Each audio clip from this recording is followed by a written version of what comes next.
Si vous aimez les grasses mat à l'hôtel, évitez celui de l'équipe de France, un week-end de Coupe du Monde. Entre le réveil musculaire des pilotes et les séances de mécanique, les sceptiques, s'il y en a encore, comprendront vite que le BMX n'est plus un sport d'ado. Nos Français préparent assidûment le Supercross de Manchester en vue d'une sélection olympique pour les Jeux de Rio. Je me trompe si je dis pas de risque inconsidéré en vue du mois d'août? Ouais, pas de risque inconsidéré forcément. On va pas laisser se mettre au tapis, mais comme j'ai dit, en tête, après c'est vraiment notre pilotage qui va faire la différence. Donc si on sort en tête du premier virage, il y aura beaucoup moins de risques, donc le départ va être super important aujourd'hui. Joris Daudet est l'étoile filante du moment, récent champion des États-Unis en décembre 2015. Il est un des rares Français sur le papier, tous sports confondus, favori pour l'or olympique. La piste radicale de Manchester ne freine pas ses ambitions. 0 à 60 km/h en 2 secondes 4. Il gagne ses 3 manches en quart de finale.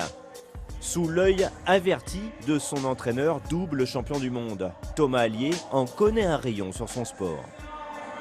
On arrive à bien s'entendre sur à peu près, sur ce qu'on veut à l'entraînement et ce qu'il faut faire en course.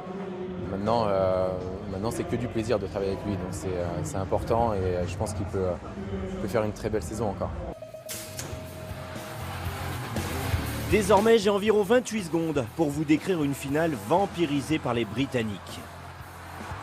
Rapidement enfermé, Joris Daudet ne va pas tenter le diable. L'Anglais Liam Phillips, en tête, habite le quartier, s'entraîne ici tous les jours.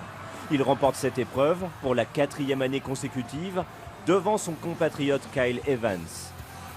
5e, Joris Daudet espérait mieux. Retenons alors le positif, de la vitesse, du talent, beaucoup d'ambition et surtout pas de blessure.